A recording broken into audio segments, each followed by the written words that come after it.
Nerds, there's a lot of stuff on this here internet. I don't know if y'all knew that. Why, with a flick of your wrist and a click of a finger, you can be consuming content from any one of millions of creators out there from all over the world. From people posting cute and cuddly antics of their pets to middle-aged dads telling you how to change a weed eater spark plug, and Vietnamese high schoolers recreating very specific scenes from episodes of MASH that you've never heard of, and quite literally everything in between. And I mean everything. Ooh. Well, it's almost overwhelming. What could cause somebody to want to do that? Well, to put themselves out there like that. And once they do, how do you find an audience? Well, make sure to smash that like button, leave a critical comment, share, subscribe, retweet, repost, and review, because today we've got some guests. And today we're all talking about content creation.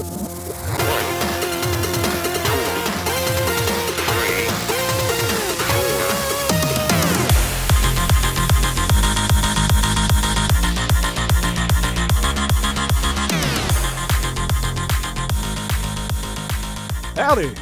Welcome to episode 24 of The Hills Have Nerds, the only podcast simultaneously available in both the negative and the phantom zones. We like to make sure we reach a broad audience. You get more clicks that way. I'm one of your hosts, Josh. And with me today, as you can see, is Lee. Howdy, folks. And Travis. And we got two very special returning guests that our keen-eared and eyed listeners may recognize. Nelson Oliver from NelsonAllOverCards on YouTube and Twitch. You can say hi, Nelson. Oh, hi. I don't know, I get camera shy every once in a while, so. You do it so rarely. And Payton Mullins, a.k.a. TwoTurntTonyStark on TikTok and every now and then on YouTube, and the author of the astounding all-star comic series. How y'all doing? Doing great, man. It is awesome to have you guys here. Thank you so much for being on the show. It's really good to get you guys back on. Yeah, really happy to be here. Yeah. So today, boys, I just want to have a conversation, right? So you guys are, as we've said, content creators, right? Would you call yourselves content creators? Lee, Nelson, Payton? I mean, yeah, that's the term I use, yeah. Same. Yep. And then to a lesser extent, Travis and I, we're babies, though. We're babies in all this, right? Travis, you got a little bit of history doing stuff, right? You do some editing and things. Before. I've done I've edited and filmed a couple of musicals and plays back in my college days. Was in a couple of musicals and plays in my college days. And I've done a couple of things, just kind of here. Obviously, I edit for the podcast. I've had to do my short films and stuff for college and all that kind of stuff. Awesome. Now I knew you existed prior to us chaining you in our editorial base. Yeah. But Nelson and Payton, you guys have been on the show before. Nelson, you were on our show about Marvel Champions. If you guys want to go back, and listeners or viewers, whatever, because we are doing a video element of the podcast. This is your first all video episode, other than the little specials we did before. So thank you for watching out there if you're watching. But Nelson, you were on our Marvel Champions Nerd Out, and then Payton, we did a spotlight on you for our Nerds in the Hill spotlight for your first issue of All Star coming out, right? Yeah, but real quick, if you guys don't mind, Nelson, reintroduce yourself to the listeners. Who are you? Why are you here? Well, I'm not quite sure why I'm here, but I can tell you who I am. My name's Nelson. I run a TikTok, YouTube channel, kind of focused around card games, with a hyper specialized focus on Marvel Champions, and I've kind of started branching out because games are fun. Okay, and then that is true. That is true. I think we'd be out of a job if they weren't. Yeah, Lee definitely would be. I'd be better at my actual job. Yeah. Oh God, yeah. All my relationships would be healthier. Yep. Yeah. Well, Payton, what about you? Who are you? Yeah, so my name's Payton Mullins. I go by TwoTurntTonyStark online. I've been posting just I call it nerd content. Mostly focused around Marvel and DC comics and stuff, but comic books in general on TikTok for I'm wanting to say 4 years now. And then I started writing, took that and kind of spun it out into writing my own books and everything. So then writing the Astounding All-Star, obviously, as the return listeners know from the last episode. So. And it's been a bit. That was, about middle of last year, right? We were looking like June of last year, something like that. Yeah, and you've had... So we're on issue 3 now is what's getting ready to release. By the time you all are listening, the Kickstarter's out right now, but when you're listening to this episode, it'll be running, so... Yeah, this should be... Everybody should be listening to this on June 14th is when people should be listening. Podcast magic, it's not June 14th right now. All right. So you got 3 issues of your comic out. Nelson, you've got a big thriving YouTube channel. You're doing all kinds of Marvel Champion stuff. We actually just went to Con of Champions together, which was a blast. A whole lot of fun. Got to see Nelson get recognized a bunch of times, and people come up and ask him for autographs, which was neat. Didn't monetize any of them like a dummy. That you know of. I was selling the rest out of the back of the car. All right, and Lee, everybody knows that listens to us knows what you do, but Travis talked about his background. So why are you a content creator? I actually started trying out YouTube years and years ago, 2010, and started messing around on there, and then just kind of lost interest, lost steam sort of stuff, and got busy with an actual job at the time. I guess I started teaching and whatever else, and just kind of dropped off. Especially as it's started, I wasn't seeing the success that I was anticipating back then. And then a few years later, I started doing Twitch for fun. A lot of that really popped up around right before COVID, and then of course through COVID. And then started doing YouTube. I started doing YouTube again afterwards. One of my students actually said, Mr. Fouts has a second. They're talking about teachers having second jobs, and he said, Mr. Fouts has a second job. He's I think he's a YouTuber. I wasn't at the time. He's a YouTuber. I was like, well, not really. I said, but could be. Then I started, focusing, putting more into it, and now I'm niched down into very specifically retro RPGs. So nice. It's I feel like your trip through YouTube niches, as you become more and more specialized, is very much akin to someone's fetishes becoming more and more specialized as they grow up. Not so new. Yeah. I've got Sega Saturn King right now. Yeah. You want to? Yeah. At first they had to have no teeth, and now one tooth.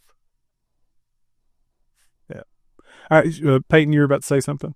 So I think I cut you off. I was just going to say, that's if we're talking about content creation, I think that's great advice is be as niche as possible. You know what I mean? Especially in the early days, narrow it down as thinly as you can and then start to build out from there. I think that's because originally, I talked about only the MCU, then I went to Marvel Comics, and then I did, both Marvel and DC. And now, who knows, I might talk about a random image book, you know what I mean? Or, anything like that. I talk about small indie books and stuff all the time. So, or just anything I want really, but you got to kind of start small and then, like I said, with a super hyper specific niche and then build up from there.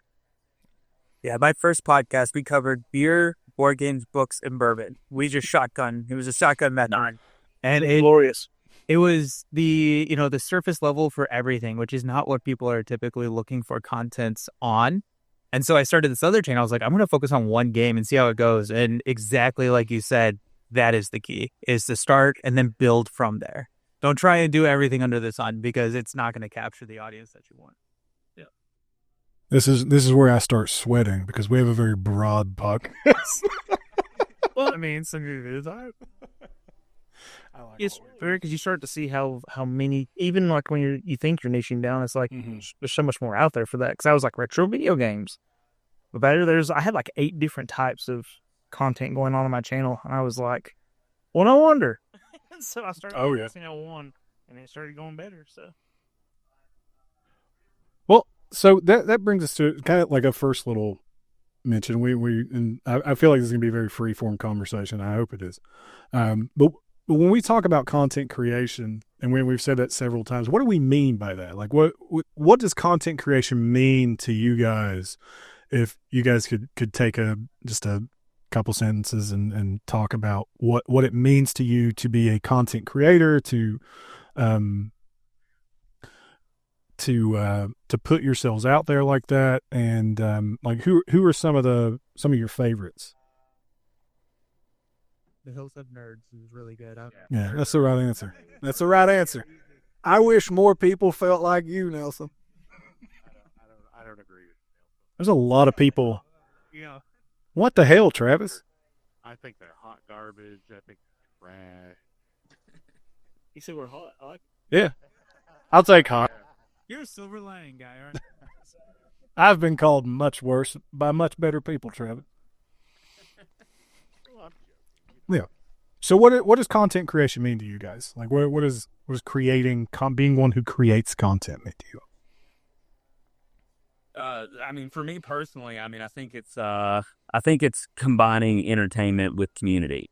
I think that's like the idea of it for me, you know. I mean, because like you want to obviously have engaging stuff that people want to see and like want to come back to, but for me, when I first started like all this, it was literally because like, you know, I mean, you all know kind of our hometown area. You know, like even with like the community at Page 3, like I didn't know that there was that many people like, you know, there. Or, you know, that were regulars there. But I just didn't have anybody in my day-to-day personal life to talk to about the things that I was super, you know, hyper interested in. You know what I mean? So like that TikTok and like talking about this kind of content through there gave me other people to talk to. And, you know, I mean, it just kind of, it's one of those things that as it's grown, it's kind of just railroaded out of my control. And like you lose a little bit of the community aspect of it. You know what I mean? But like you feel, I think that's the heart and soul of it. Finding entertainment with community. So okay, I really like that answer. That's awesome. Yeah, that's good. You guys have anything to add to that, or you're just going to let Peyton take it from you? I think the only thing that I would add to it is like that. It's always nice to find the relatability too. You know, like if you click on somebody and you're like, oh, like they're also experiencing the same frustrations that I was with whatever thing I'm watching.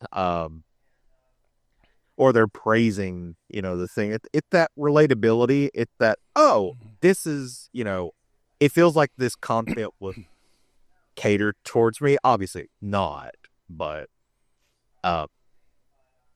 just having that connection to a random stranger. I don't know. There's something about it. Yeah, I mean, it kind of ties back into his thing about community too. I think that's really important. What were you saying, Lee? Community's a great way of like really putting that, because I was like, okay, so I grew up with, you know, Josh and we're all nerds. We talk about these video games and whatever, but I was finding myself like getting like much deeper and deeper into it. But I was like, people don't want to talk to me. My friend's like, come on, dude. Like, you know, your personality shouldn't be matching that Raider for the Sega Saturn. Like it shouldn't be that. But then when I started finding people that were wanting to talk about this sort of stuff and, you know, having the experience and sharing these similar situations, man, it was so cool to find people out there that were, I don't know, just as weird as I am, honestly. Yeah. Yeah. That's also the danger of the internet. yeah, but I mean, there's a lot worse things that you could like find a community in. Oh yeah, yeah, absolutely. My Discord sidebar. Before we go down that rabbit hole, so I want to talk about or I'd like you guys to talk about your history as content creators. So, like, why did you decide? So, Lee, you touched on it a little bit. Why you decided to do it? Peyton, you did too. Nelson, I don't know if you kind of mentioned it in passing, but why did you decide to start doing this? Why did you decide to put yourself out there? Did you have any concerns putting yourself out? Like any like trepidations doing it? You know, what were you looking to get from it? Stuff like that. Nelson, if you want to start us off and kind of talk on that. Yeah, absolutely. 100%. There were, I was scared, trepidations, X, Y, Z, all of the above. Yeah. I started I think I recorded my first podcast episode in 2019. I didn't release it until like April of 2020, which another thing you probably like, one of the pieces of advice when you're starting out is like, just put the stuff out there. Like, just start. Like, you're going to learn so much more, like, putting it out there, getting the feedback, than you are just refining it for months. And, like, that's going to just, like, roadblock you, and it's going to stress me out a lot. So that's one of the things. It's just, like, just start creating. Just start doing it, and you will get better as you do it. But, yeah, so I started the podcast in 2019. It was called Fantasy and Some Flights. Like I said earlier, beer, board games, books, and bourbon. I did that with one of my college best friend. And honestly, it was like my wife, like we would stay up until way late just talking about beer, board games, books, and bourbon. And my wife is like, you should start a podcast. And then we finally listened to her a couple years later and we started the podcast. And so that's where that started. And then that was audio only. And much like the Hills Have Nerds, I've transitioned into video content now as well, as you can see on your screen. But yeah, so I've been doing, I started the Living Card Gamers, what it was called at the time, where I did just card games, just living card games. I changed that name to NelsonAllOverCards. It's a play on my name. By the way, I think it was brilliant. So Me too. That's great. Thank you. Yeah, thanks. I appreciate it. Do you know it took me, real quick, it took me a bit to realize that was what it was. And when it hit me, it was like a wave of, I felt like the smartest person in the room for like a brief second. And then I realized, oh, you're an idiot. Like, I'm an idiot. Because I didn't get Nelson all over as Nelson Oliver. And I was, yeah. No, This guy, it's fun. Did actually like a pretty decent amount of brainstorming with different content creators in the space to come up with a name. But what I realized, well, one, living card games is a trademark term, and I didn't really want to tie my brand to a lawsuit. And then two, like I kind of wanted to, one, branch off from living card games, but also like I wanted to portray them how I saw them. And like, so I didn't want to say, this is what living card games, this is my view of the living card games, which is kind of why I put my name in it. And then people remember my name, which is helpful. Yeah. Because no one remembers the living card gamer. What's catchy, man? Nelson all over. What I thought in my head when I first heard it was like Nelson, like full Nelson. You know what I'm talking about? I'm going to go Nelson all over you. I thought when I was first introduced to you. So I get a lot of jokes. I bet you do. We're going to take the high road today. We're not going to make those Nelson. You're a very special guest here. Lee Payton. Not on camera, though. Yeah. Oh, yeah. We make too many on camera, man. It doesn't stop us. Lee Payton. Payton, you're muted. Payton, you're muted. Second ago. Oh, you're good. You're good, man. But yeah, no, yeah, I mean, as far as trepidations and stuff starting out, yeah, I mean, I didn't, like, I had tried to do, like a podcast, Nelson, before I got, like, on, you know, my TikTok journey and everything like that, and it was kind of one of those things. It was very broad strokes. It was me and my high school best friend, and we'd sit on there and, you know, kind of shoot the shit and, you know, just post it or whatever, but a lot of that, and, like, a lot of why I don't think we did audio only. I never did video, and, like, I never really tried outside of just recording it and posting it, because, like, I think there's always that fear of just, like, judgment from the people that know you know what I mean, in your personal life, especially you're posting some video or something and it gets, like, 4 likes on Facebook, and you're just like, this kind of, you know what I mean, like, it hurts the ego a little bit, I think. So, for me, like, going to TikTok and then, like, knowing that anything I posted, like, was being seen by nobody I knew, you know what I mean, like, I had the chance to go out there to the world, but, like, no one in my community. I think I had, like, 7,000 or 8,000 followers before, like, somebody I knew in my personal life had saw one of my videos, and they would, like, called me. It was just like, hey, dude, are you, like, I didn't know you were doing this. Oh, wow. It's like, yeah, that was kind of the point. Didn't want you to know, you know? And then, like I said, it just, as it kept going, it kind of, you know, got out of my control. But yeah, so, I mean, I definitely had those fears in the beginning. Like I said, TikTok was a great way for me to kind of bypass those fears. And kind of to what Nelson was saying earlier, you just gotta start getting the stuff out there. You know, I mean, you kind of can't, you know, be afraid of any of that. Nobody's first piece of anything is going to be great. You know, so you start posting and you just start building upon it each and every time, and, you know, you're going to get better as you go. So that would be my little story for it. But. Okay. So with mine, I actually, like a lot of retro video game YouTube people, watched The Angry Video Game Nerd. And, 2010, I was like, I can do this. So I started recording and trying to do that sort of commentary and do video game sort of stuff. Except I was sharing with everybody I knew. I was like, please, we're going to page 3 at the time, but I was like, please, guys, watch this. You owe me. You owe me. You hit that like button. Yes. I was like, please watch this video. And, all sick people would be like, yeah, get fucked. And I feel so good. And I kind of, quit that at some point. And later on, it came down to also, I'm a firm believer in you can do anything that you push your mind to.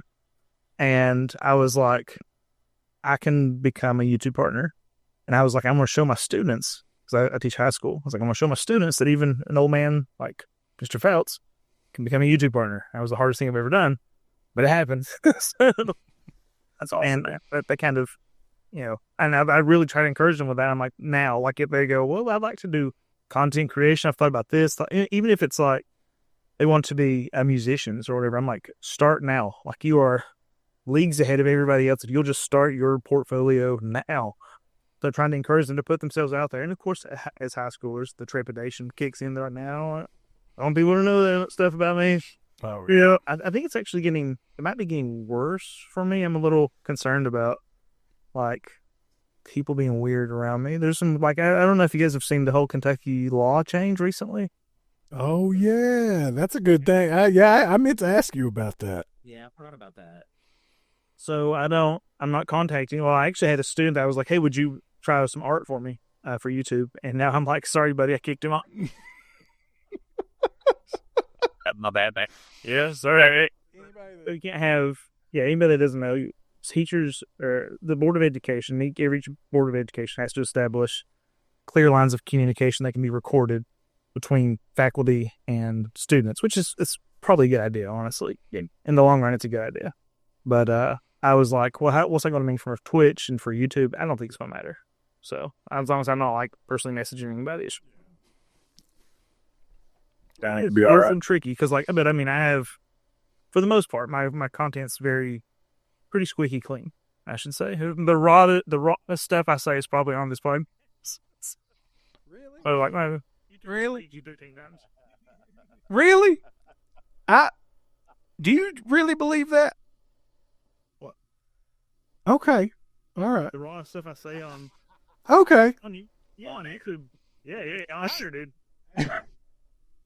I didn't see this man twerk for 30 minutes on its stream the other night. That's what happened to my knee, dude. That's you threw it out to work. He threw you back out at the club, at the club league. My knee. The thing had to kick in somewhere. Twerking was the worst thing I've ever said. Oh, that'd be wonderful. No, I didn't say it was worse than you said. No, I just. They don't. I believe that you believe that. All right. So is this, and you guys talked on this a little bit. So Nelson, you've talked on this kind of at length. So Lee, Pixel Bro Lee, and Payton, question for you too. TwoTurntTonyStark, was this your all's like first attempt at thing? Like, is this your all's first channels, or did you rebrand? I if you already mentioned that, I apologize, but I know Lee, I'm pretty sure you haven't, and Payton, I don't think you have either. I know Nelson, you said you've pivoted kind of a couple times, right? So have you guys? Is this your all's first like channels? No. I mean, this is like I said, I did a podcast called Bonfire Sports with a buddy of mine. Okay. Like I said, we did like sports and just basically just talk the shit. Talk for. Yeah. It was like we did one episode a week and we talked for like 3 hours and it was no video and we just post it and then I'd put it on Facebook and everything and that was about the extent of it. But no, I mean, I did that and then, I was active on Twitter and things and, I think I had like a Twitter account at like 2,000 followers at one point and I was like, oh, I'm really doing something here, but yeah, and that was even just kind of a general kind of comedic thing, but so no, when I started like doing the nerdy content on TikTok, that wasn't like my first attempt at doing something. You know what I mean? This was several failed ideas later. No. Yeah, actually, my YouTube is the second iteration because I lost access to. I can't remember of anything about it. So, but not at this point. So, Okay, cool. Is there? So I know you guys, all three of you, do a little bit of YouTube. And Peyton, you're primarily TikTok, right? And then Nelson, you're primarily YouTube. Lee, you're primarily YouTube. Both of you and Nelson, you stream, right? So you guys stream on Twitch.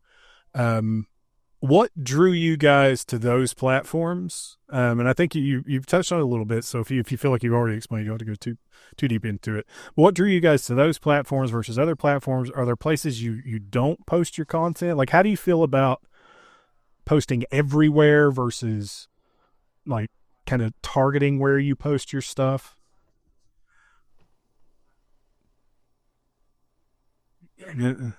Anybody jump in? Yeah.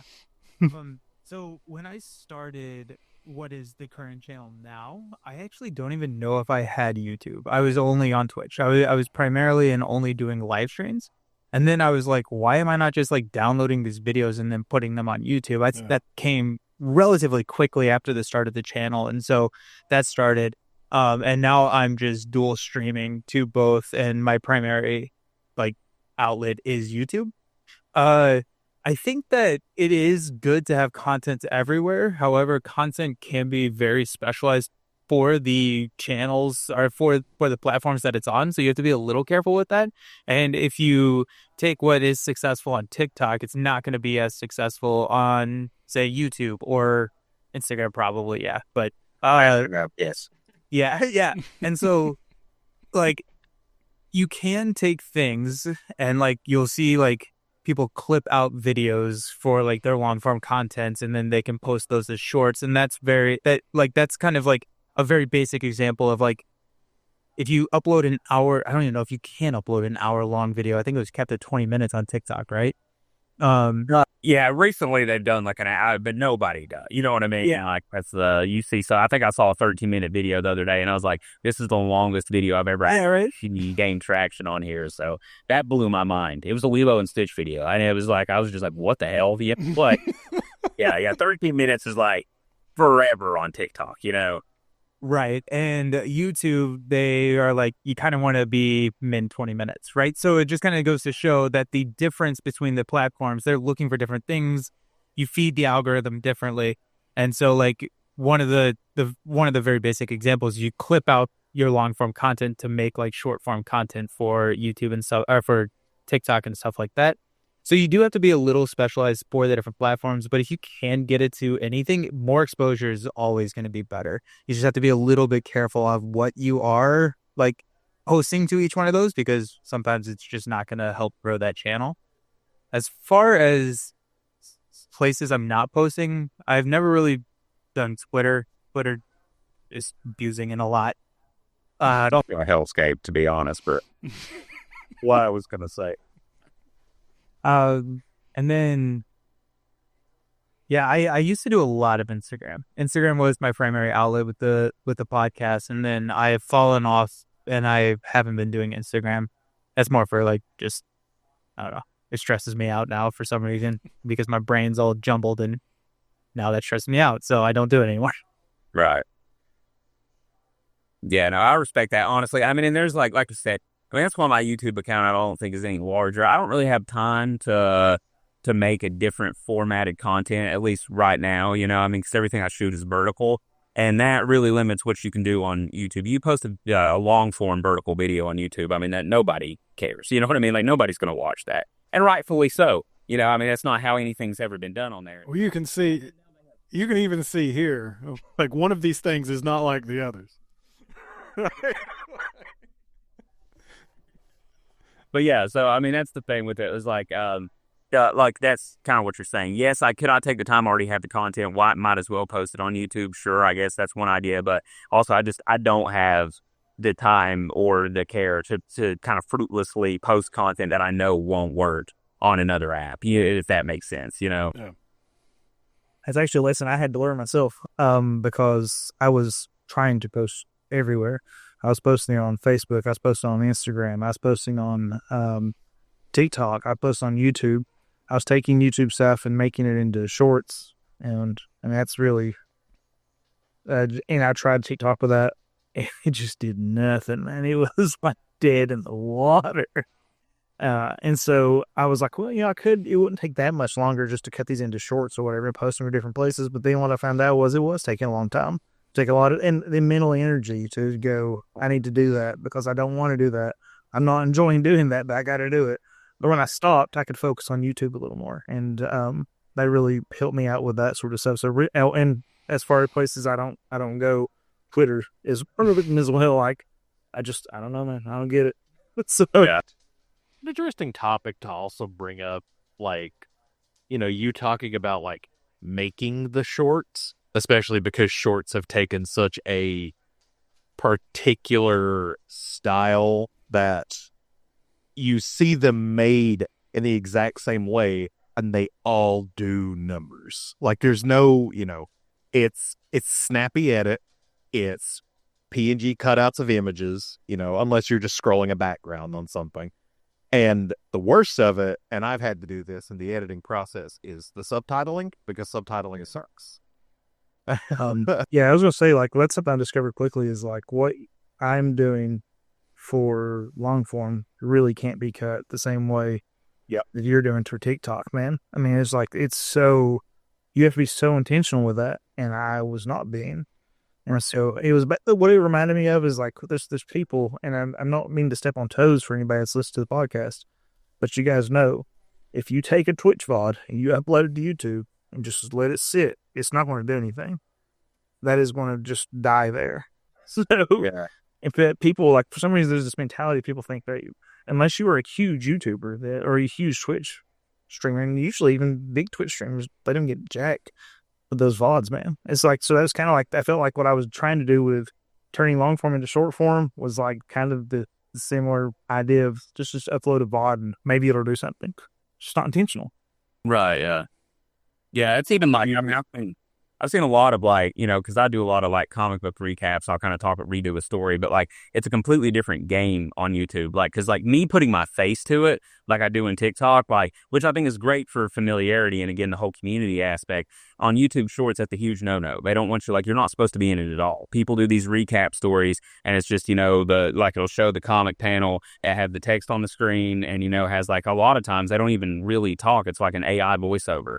And, and that's the thing that does like huge in that specific. And that's why I know my content won't even work necessarily in the short form because that's just the style that platform prefers, So.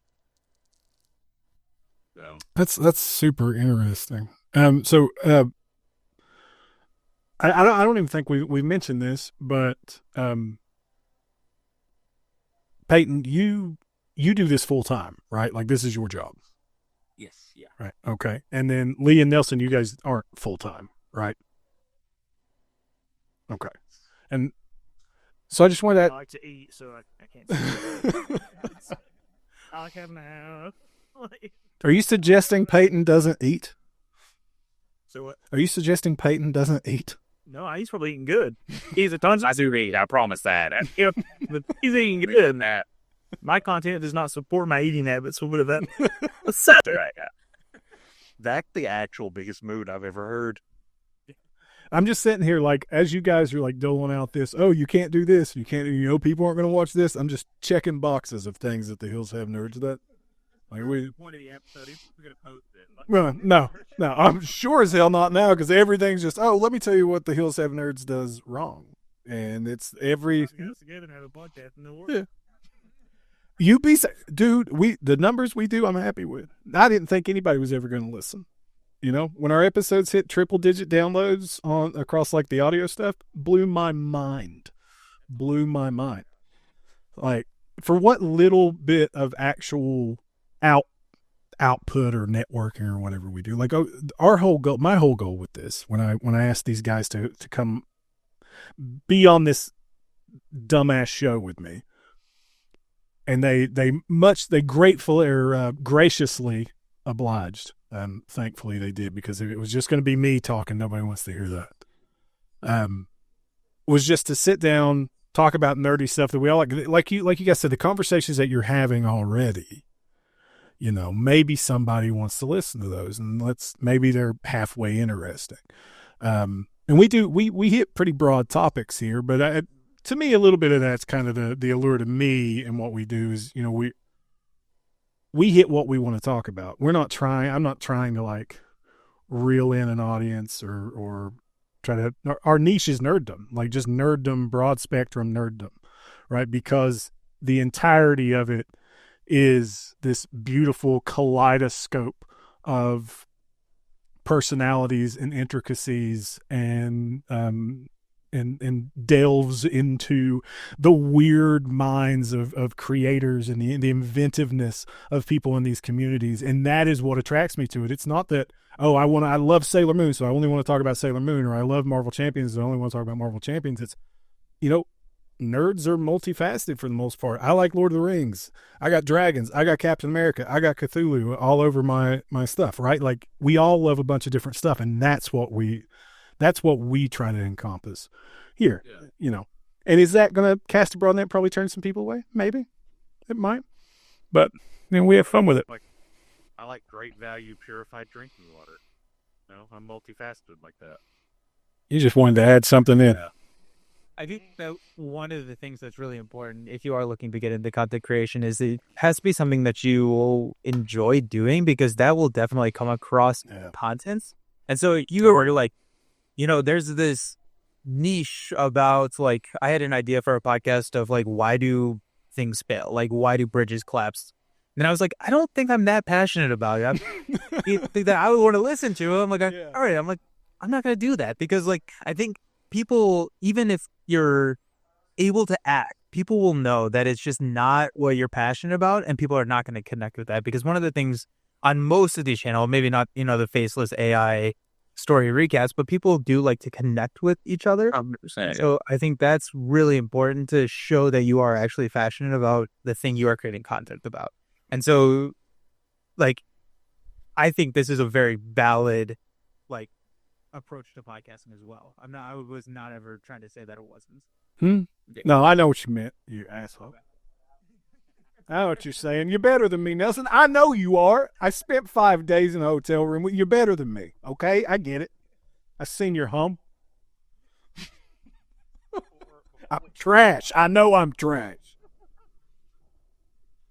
Before we jump over, I just want to say, like, yes, I totally feel that. I used to work for a guy, and kind of like as a second part of the job, I was the editor for his YouTube channel. And there wasn't a lot that went into his YouTube videos, admittedly, nothing over the basic thing or whatever. But like, I, also granted they were a lot shorter than the other stuff that I'm used to editing. But like, I'd crack out 4 videos of his on one work day. Like, I was just like, just whatever, just get it edited or whatever. And then I would spend month, like actual month. Again, granted, multi-camera setup for play and stuff like that and blah, blah, blah, blah, all this stuff. But I would spend months, like, just meticulously being like, this is exactly how I need this scene to look. This is exactly how I need this scene to look. Because I cared. Yeah, you put more effort in something you give a damn about. Yeah. All right. I think that's probably the most important aspect of it, I think. So to touch back on, Peyton, you do this full time. When was the point? I assume you haven't always done this full time. Like, you didn't get out of college and go, well, I'm gonna start making TikTok and make money off of that. Yeah. All right. At what point did you make that jump? Like, how did that come about? If you don't mind to talk on that, just. Lee really wants to talk to you about this stuff. Yeah. Yeah, I mean, I've been on TikTok for, I think it was like 3 years, 2.5 to 3 years, somewhere through there. And, honestly, like, I'd got monetized a while back, but TikTok didn't really pay anything. I mean, it was like, I think my best month on there was like $400 or something like that. And, which is nice, nice little supplement to what you're doing to work, you know what I mean? But like, most of the time you'd make $100 to $200 off of their like creator fund or whatever. And it was like, like I said, just kind of just extra stuff to have on the side. But they rolled out a new like creativity program was like the name of it. And it's kind of specifically tailored for people like me who do long form content, who do videos that are over a minute already. And then, I saw the difference in like what they were paying before compared to what they were paying in this new program. And, I think that first month I was like, I got the amount of money that I made at my, like my 9 to 5, which I worked, I say 9 to 5, I was working 50 or 60 hours a week, So I made that same amount of money, and I'm just kind of there sitting there looking at it, and I'm like, that's interesting, so I did it again, and I was just like, okay, I was like, maybe this is like sustainable. So, and then like I ended up like, so a little more background context. Again, I had, my second son had just been born. My mom had just passed, you know what I mean? I had a lot going on in my life. And again, I worked 60 hours a week, and I'm like, I'm not with my kids that much. And, I would really prefer to be home if I could. And when that started happening, and I started making the money that I made at my day job, and then ended up, some months I'd make, I had a month I made double, Wow. It's, so I was just like, well, this is kind of a no-brainer. I was like, the job I was leaving, it's not like I didn't have a retirement plan. I didn't have health insurance. You know what I mean? Like, it was just Holding you there, right? long term. So I was like, all right, maybe I put my focus to this. And like I said, it's worked out so far. There's definitely ups and downs to it. The volatility of it is the thing that like sucks. You know what I mean? Like, 'cause some months you're like, man, this blows. And then other months you're like, this is the greatest thing I've ever done. How were you feeling when the TikTok ban was thrown around and all that? I thought about you heavily during that. I started to reach out. I was like, I'm not going to aggravate him about it. He's probably going through hell right now anyway. Yeah, definitely was not very happy about it. I was nervous. It's just one of those things. You're kind of like, well, let's start thinking about, about to call the old job back. Hey, you guys need anybody? You can see Save-A-Lot's hiring. Yeah, but no, man, I was just like, yeah, so that was definitely nerve-wracking. And the thing is, I've had to go through this like 3 or 4 times, where like after becoming a full-time content creator, they're like, oh, we're going to ban the app. And it's like, okay, well, that sucks, So we're still standing right now, and hopefully that stays up. But it definitely is a little stressful. And, I've had other things that have came along that, like, even with the book, last December, I decided to kind of take everything over and just like start doing all of my shipping and stuff completely 100% on my own. And, that's really helped supplement my income and steady things out to where it's not as volatile, the month to month, because like you said, you can't control your views, as much as you try, and you can be consistent. A lot of this is an algorithm, so, once I started selling my comic and getting 100% of the profit on my own, now, like, I started a second TikTok just for that. And it's like, since December, it's got like 25,000 followers on it, so that's really, really helped. So just things like that, just finding avenues to like, supplement your income from everywhere, kind of diversifying and like being on TikTok, being on YouTube, being, like I said, selling the comic, things like that. So, but yeah, I definitely don't want TikTok to go anywhere anytime soon. That was awesome, dude. That's it. I think it takes absolute like brass balls to make it sound. Steel cojones. Yeah, that's impressive, man. That's very impressive. Like, I appreciate it. Don't get me wrong. I stress about it. It's a lot, but I think you stress with any job. Every job has its ups and downs, so it's, like I said, the gray hairs that I've gotten under 30 years old are probably, my own making, but it is what it is, It's like, even in whatever job you're working, you can get fired. So there's always that concern too. Yeah.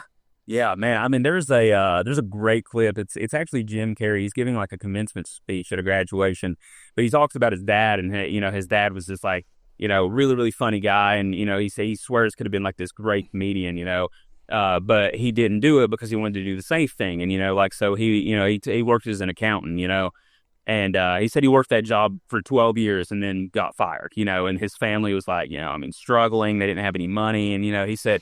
It was then you realized that you can fail doing something you don't want to do. So you might as well fail trying to do something you do want to do, So That's awesome. That's an amazing quote. That's really good. So thank you so much, Payton, for sharing that. Appreciate it. So Nelson and Lee, why haven't you guys made the jump? Or what is that something you want to do?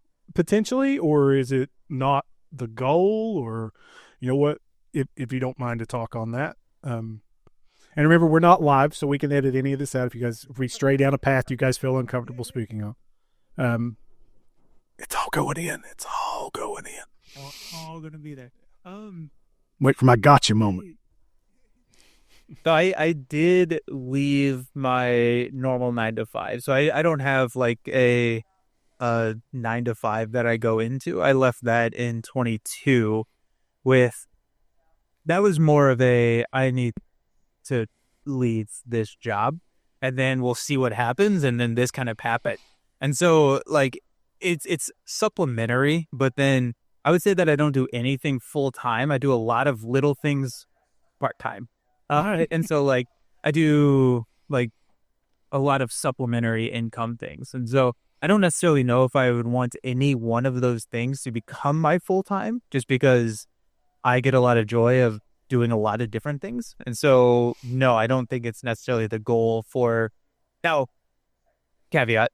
I would love to be able to make a full-time salary on one of these things, but still be able to do everything else. How about that? Just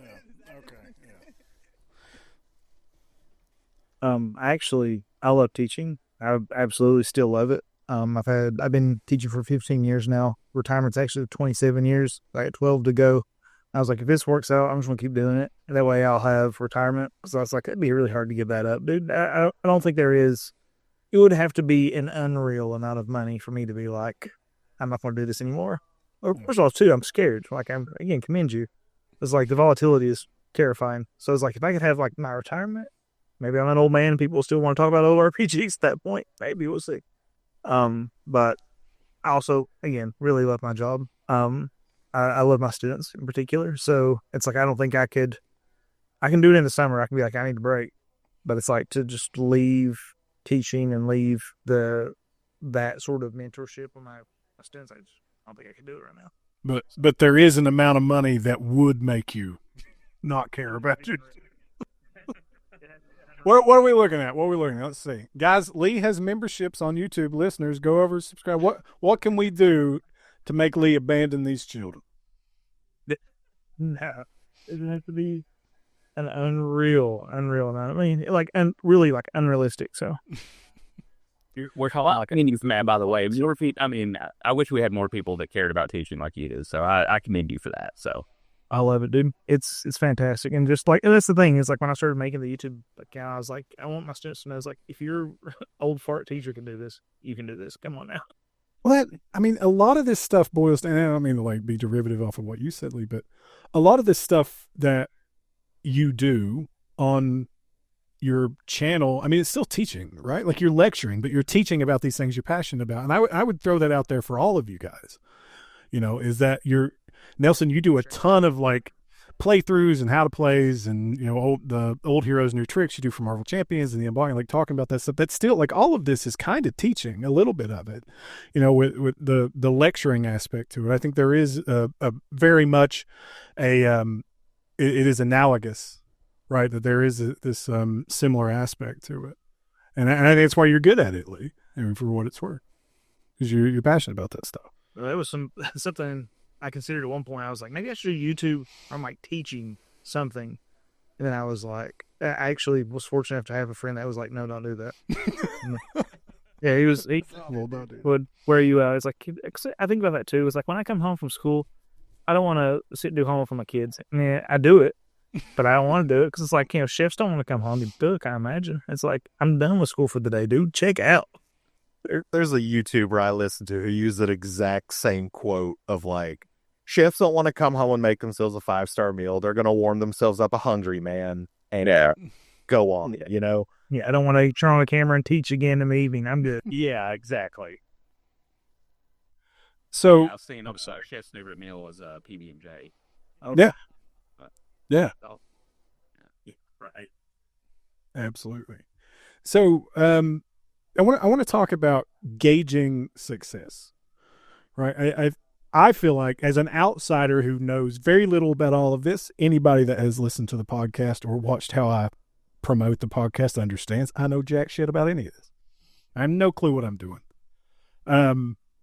The fact that anyone listens to us at all is a mystery, is a miracle tantamount to the Hanging Gardens of Babylon.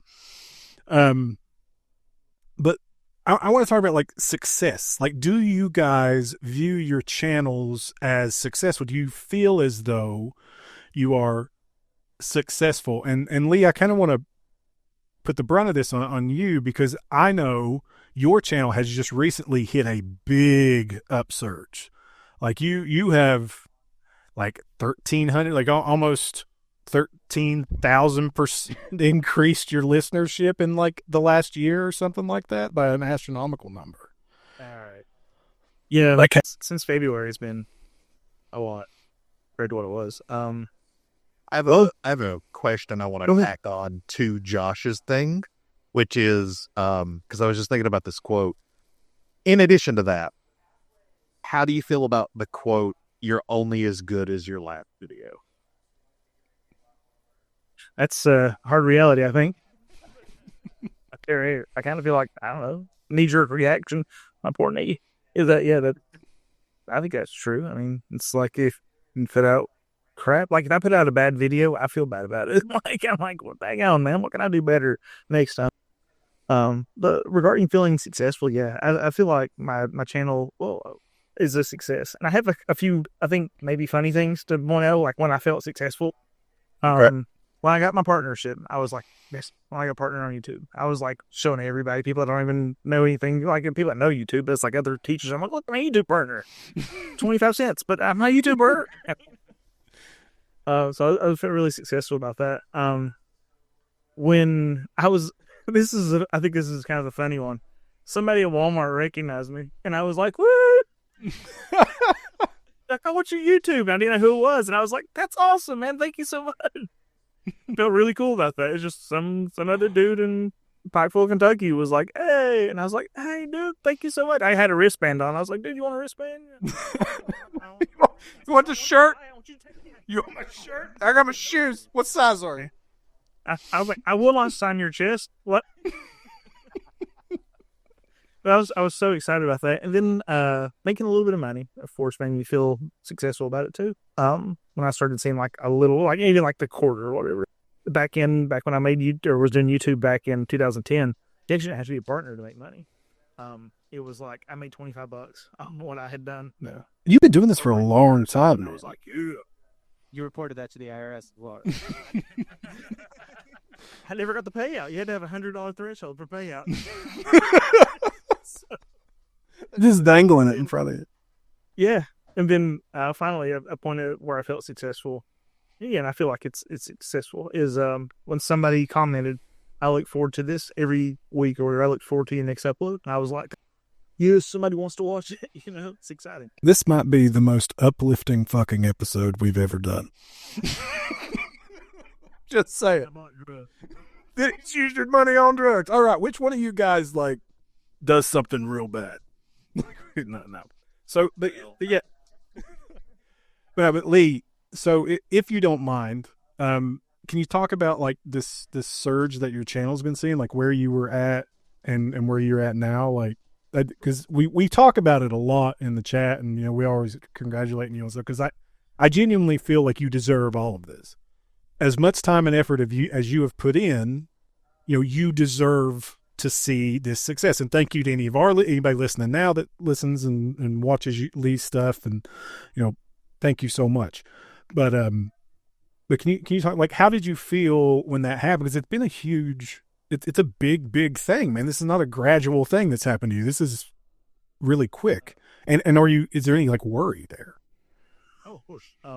So there was, at the end of the year, I was already doing pretty good on myself. In December, I had like 2,500 subs. And I was, dude, 2,500 subs on YouTube. Yeah.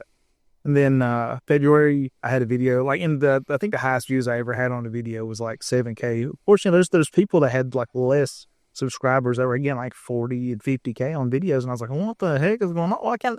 Why do I not have that one video that just does well, No.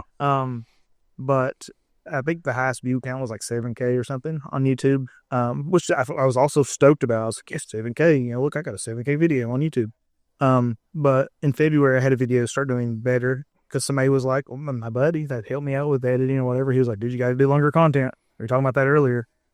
I was like, okay. So I started making longer content, and a video started doing well. The next video blew up, and my subscriber count, and this is probably small fries for a lot of people, but for me, it was huge.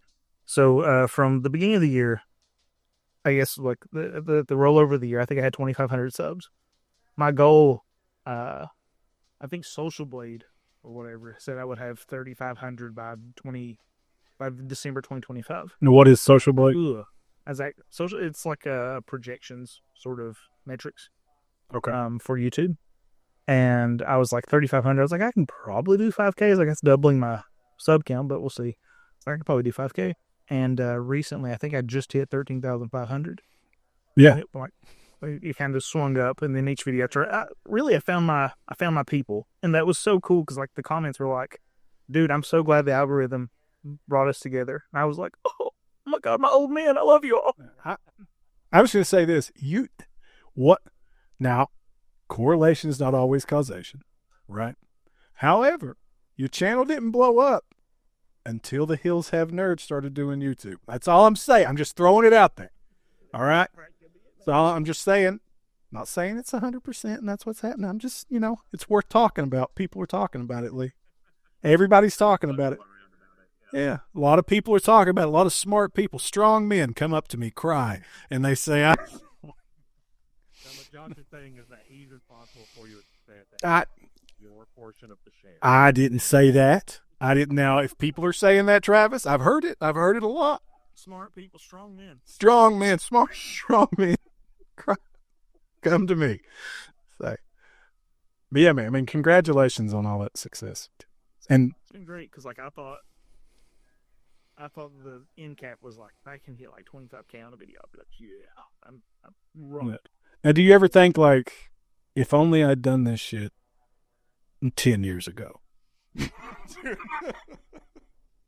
I thought about that, but then I probably wouldn't have all the awesome memories of teaching my kids and whatever else. So it's been good. I got a lot of great success stories, more success stories from teaching and helping guide students than a video did well. That's awesome. I got $25 on YouTube. So Nelson, how about you, man? Like, do you view your content as success? Like, do you view your channel, NelsonAllOverCards, as a success? Like, are you happy with where you are? Are you wanting to continue to grow? Like, what are you? Yeah, I would consider my channel a success. I think there were a couple of different questions in there. The way that I measure success is also kind of how I approach content is, and going back to the quote, like, you're only as good as your last video, is I measure success. I am being successful if my next video is better than my last one. Mm-hmm. And so it doesn't have to be a lot. And honestly, I would not say don't make it a lot. Just pick one thing. Figure out how to make the colors look different or better, like minuscule things, but that compounds significantly over time, and you'll be surprised at how quickly you get from where you were to where you are now. And so that's kind of how I measure success. I think I thought of my channel as successful. I actually have a very specific moment where I saw a Reddit thread talking about my content. I was like, okay, that's just weird now. But like, wait a second. Like, I didn't start that. Which, like, I'll go and, show myself on Reddit all the time. But like, when that was kind of like my moment, I was like, oh shoot, like that's something that I was not expecting. But yeah, I would consider the channel successful. Great advice, by the way. The whole it is. Your first mistake is showing yourself on Reddit.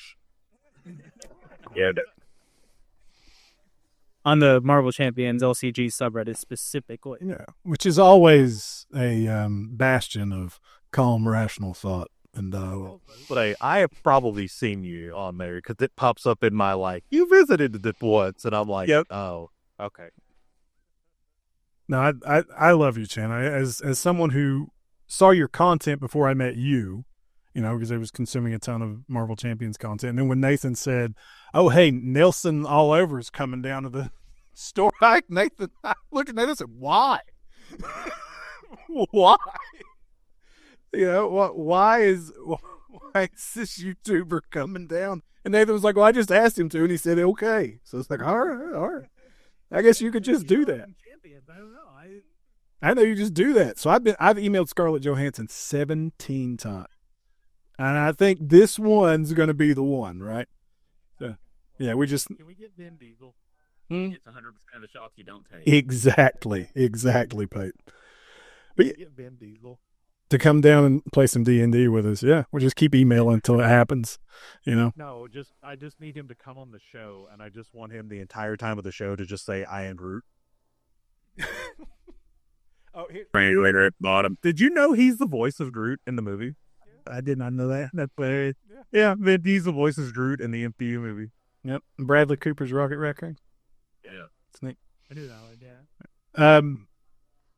But yeah, we but having seen your content and consumed all your content before meeting you, it was wild when they said, yeah, Nelson's coming down. I was like, why? Why is he coming here? And I was like, oh, well, he's close. He didn't have anything better to do. I'm like, damn, he's bored. Like, come on. Well, I got to meet the host of the Hills Have No Podcast. Oh, you did. You absolutely did. Right there, yeah. Yeah. Well, everything's got to have a little bit of a silver lining to it. There's a pot of gold at the end of every rainbow, Nelson. Yeah. But so I mean, what about you, Peyton? When you before you made the jump, was there any? And you guys talked about like comments you received. So I know, Peyton, you've talked about you view your stuff as successful when you decided to make that jump to full time. Obviously, your stuff is successful. You wouldn't be doing it full time, right? Or at least you. I think that's fair. I don't know. I mean, I'm really bipolar with it, honestly. Like, I mean, if I can be candid about it, I mean, some days I think I'm horrible, and I mean, Imposter syndrome. Yeah, well, I mean, I'll look at something I did 2 months ago, and I'm like, why did anybody watch that? And then, I mean, I look at something I posted today, and I'm like, okay, that's pretty good. I do the same thing with, comics I write, I mean, not trying to keep anyone from buying issue 1 if they wanted to, but, I'll look at issue 1, and I'm like, man, that sucks in comparison to what I'm writing now, you know what I mean? Like, so I'm really harsh and really critical on everything that I've done before, but I've had moments for sure where I'm like, I might be doing things right, you know what I mean? Like, this is the thing that's working. Like, I mean, even last night, like, Scott Snyder, like, big, I don't know if anybody knows, comic writer, he's writing like Absolute Batman. Mm-hmm. Sent me like an advanced copy of it in the next issue so I could read it and review it or whatever. It's really cool. You know what I mean? Like that, I'm like, okay, I might be doing something. And then the next 7 days, I'll be like, God, I suck at all this. But yeah, I don't know, man. I mean, I've had moments, I mean, at the first, like, I think, like when I hit 10,000 followers on TikTok, I was like, wow, this is, you know what I mean? Like, this is something. And then, like, I don't know. I mean, like I said, it's just now, like, I don't even pay attention to a number or anything like that. It's been more, getting a comment from like a teenager who's like, or not a comment, but they'll send me a direct message and be like, hey, like, I'm going through a really tough time and like your videos have helped me out a lot. And you know what I mean? And like that stuff, that's why you do it, really, I think, you know what I mean? Like, I mean, it's things like that. And knowing that somehow this like, kind of just goofy, what should be, kind of a relevant thing can mean so much to somebody. You know what I mean? Like that's kind of where I measure success. You know what I mean? Like, and I guess just in the lives that you affect and you know what I mean? Like the people that you can make happy, I guess. I mean, I know that probably sounds a little cliche and can't be a little bit, but I mean, it's, I mean, that's truthfully, I mean, that's meant more to me than anything so far. So you have 357,000 and a half followers on TikTok, in case you didn't know. Just want to let 357.5 thousand. So 5, there might be a half there. I don't know. Maybe somebody was in an accident. Some poor guys just split down the middle. Yeah. You have 30 million likes on TikTok. Yeah. That is unreal, Peyton. And your content's good. You make great content. I love you are the only person that the Hills Have Nerds follows on TikTok. Well, I appreciate that. Yeah. Now well, you're welcome. You're welcome. You're also, I just made our TikTok account like 3 days ago. So, it's fledgling. No, but I mean, you make great content. I loved getting turned on to your content. Our mutual friend Pat down at Gaming Co. was the one who told me about you when you wrote stuff, and then started looking into it. And dude, it's awesome. Like I think I wouldn't ask you guys to come on here. I mean, even as a fellow nerd in the Hills, because you are a local guy to us. That's why we want to do the spotlight. Not like you friggin' needed the Hills Have Nerds to boost your name, right? Good exposure. Yeah. What it did for my numbers, dude. Well, I mean, Lee got the gold seal. It's basically like Oprah's book club, when you're on the Hills Have Nerds, and we're glad we could give that to people. No, I appreciate you having me on. Honestly, I mean, I think anytime I get to do something like this, I think it's really, really fun.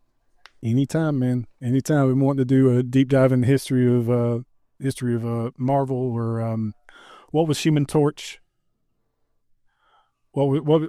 Yeah, the original Human Torch. What was the name of those comics? Timely comic. I want to do a deep dive into the history of Marvel and Timely comics. I'd love to have you on for that. Go back to the Jack Kirby, Joe Simon days. Mm-hmm. Stanley was the nephew of the guy who owned the comic company. Oh yeah. All right. So we've talked about how you guys measure your success. Do you consider yourself successful?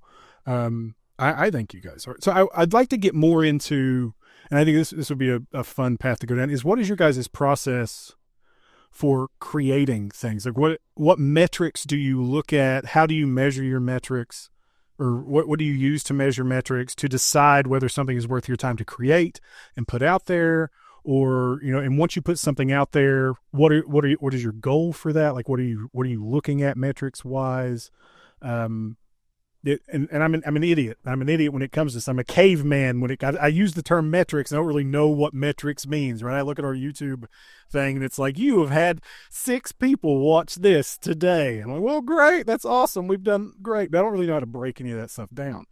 So what is your all's process? And I don't really care who goes first. Whoever wants to jump in there. And Nelson, it's been a bit. What do you feel about your metrics? How do you measure your metrics? What do you use?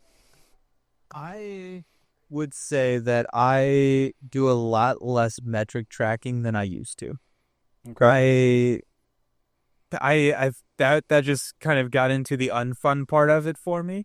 And I also think that once I stopped doing that, the metrics got better. And so I don't know what that was. If I was trying to fix something that I was just trying to fix it incorrectly.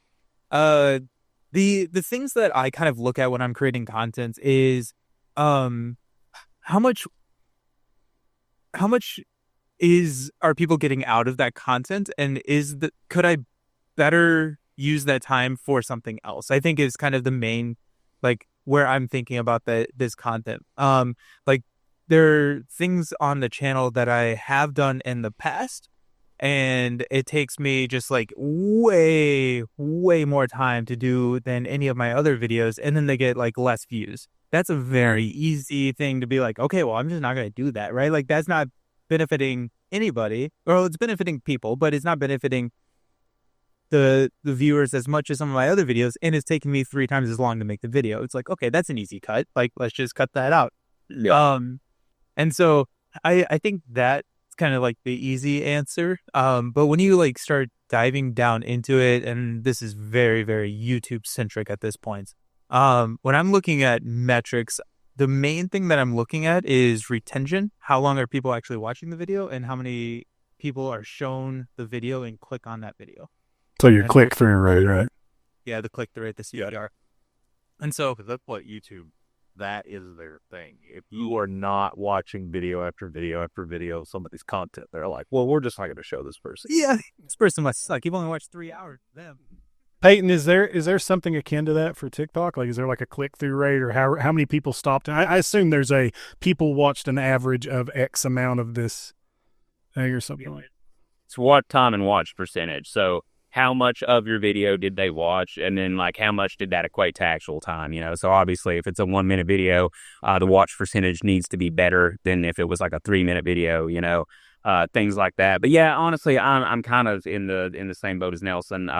I quit really paying attention to metrics because the more I sat down and went, like, I need this video to perform well, the less it would do that. You know what I mean? Like, and whereas opposed to I would just do something that in the moment I felt passionate about, then that would always perform better. I mean, it was kind of really just it's a gut and heart thing over looking at numbers. And I know that's probably a really dumb way to put it. You know what I mean? Like, I know that, like, for people, trying to take notes and be like, oh, how do I get better at this?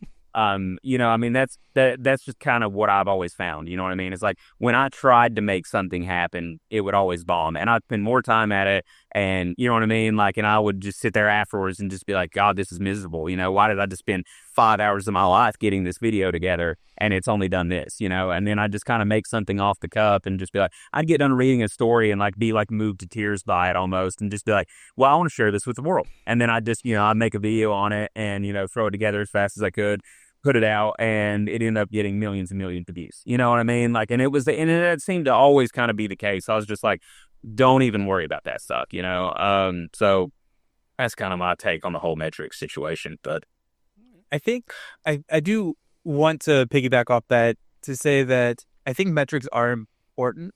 They shouldn't be the sole focus. And I think that there is a time in the content creation as you're starting out where you probably do need to pay more attention to them than you will later. And I think that's just because you start to get a understanding and those metrics get easier to read than like kind of diving into them and just like, if you do something for 3 years, you just get better at it, right? Like that's right. You know, like Hopefully. and I mean, we've been 2 years at this, and I don't know. I don't know, Nelson. and you're good. You're good. I believe in you. So like that being said, like I don't necessarily want to say that metrics are not important. They very much are. But I wouldn't try and build the entire channel with that being the sole focus because I don't think that will succeed. Yeah. All right. Well, that wrapped back around to like what was said in the beginning, right? Like you have to find your niche, right? You got to find that niche and like fit into it. And when you start to focus on stuff like that, you stop worrying about, oh, this is video made for my audience. And you start worrying about, this is a video made for my retention. I'm only making this to see numbers go up. I don't care that people are necessarily like watching the video to watch the content that's in the video. I just care that they sat from 00:00 to whatever the end time code is. right. Yeah. So Lee, back to you because you have seen the standard resurgence as you specialize and like niche down your stuff. What, like, I assume you looked at metrics for that and saw what was, because you had a lot of different content on your channel that you've kind of moved, like kind of pivoted from to what's pulling in. So you want to talk on metrics and what led you to that? You've mentioned a little bit so far, but just a little more. Yes, There's what anything I did was I looked at my channel and was like, and this is again advice from my friend Cody, who edits for a living, makes a living editing videos. For YouTube. He said, dude, you need to look at your top stuff and just be like, what are people watching? He's like, and then figure out like, what's the commonality between those? And I would like sort by views and whatever else. It was like RPG. And I was like, yep, I guess that's it. And so I started doubling down on that a little bit. Finally, like rather than being like, because I had a problem where it was like, I want to talk about this. And it was like, YouTube would send out a video about like, I don't know, a horror video game to people that had just watched my channel for RPG stuff, and I'm sure they're probably like, you know what? I don't care. So, and that sucks because when it sends out to your subscribers and then they don't click it, YouTube goes, don't worry about it, and they stop sending it out. So, but yeah, I watch analytics, and I'm with these guys on this. I watched it a lot in the beginning, and then as I found my audience, I watch it less. But I still look at kind of like views because I can kind of almost go by like the obscurity. The more obscure I get. With you mean some of the RPGs, your TurboGrafx 16 didn't do as good as your Sony PlayStation RPG? You'd be surprised. Yeah, Rick saw that. TurboGrafx 16 RPGs got 23K. PlayStation 160. 160. Yeah, so a little bit of a difference there, but I liked them both. Yeah, like, and that's it's honestly kind of like one for you, one for me sort of situation. And what I'm doing, it's like I really want to talk about these regardless. Like I'm passionate about TurboGrafx 16 RPGs as much as I am about PlayStation. It's just people like the PlayStation stuff more. It's people more familiar with it, I guess. But yeah, I still like it. And I do kind of like watch. I go, I think this one will do well, and then I'll do one that I think won't do as well, but I still want to talk about it, you know? So, like I know PlayStation's going to do well, so I'm like, I need to get back to PlayStation eventually. However, I really want to talk about Game Boy. Like, I think we'll talk about Game Boy RPGs at some point. So, but the way mine is set up, I'm just kind of going down the line of being like, here's an old system, and let's talk about some RPGs. So it's a nice setup so far. I watch click-through rate a lot for thumbnails. My goodness. Oh, my God. I get so sick of looking at that. It's part of it, but I have a style now that I go with, and it works for the most part. But yeah, that was kind of like, that was probably the most nerve-wracking thing to me. It was like, because you live and die by that thumbnail, dude, on YouTube. If people aren't going to click it, nobody's watching it, man. Like, you can be the best video, but nobody clicks it, you're in trouble. I had a class when I was in college. It was a Netflix theory, was essentially the name of it. And that sounds strange. But what was in it was like really surprising, because it was a class that really delved into Netflix's algorithm and things like that. And I bring this up because like Netflix has been doing this for a while. One of the things we had to do for the class was we had to go onto Netflix, click on something, anything. It didn't matter what it was. We just had to click on it. But we needed to take note of every thumbnail that we saw, like around whatever video it was that we found. And I started watching Gabriel Iglesias because I was like, it's here, whatever. And the thumbnail for that was his name, the title of the special, and it was him making like a funny face in the thumbnail. Right next to that was Jim Carrey's How the Grinch Stole Christmas. And it was like the movie logo, where he's in the funny pose or whatever. So I watched through Gabriel Iglesias for a while. And then I clicked out of it and I went back to my homepage. And the Grinch thumbnail had changed.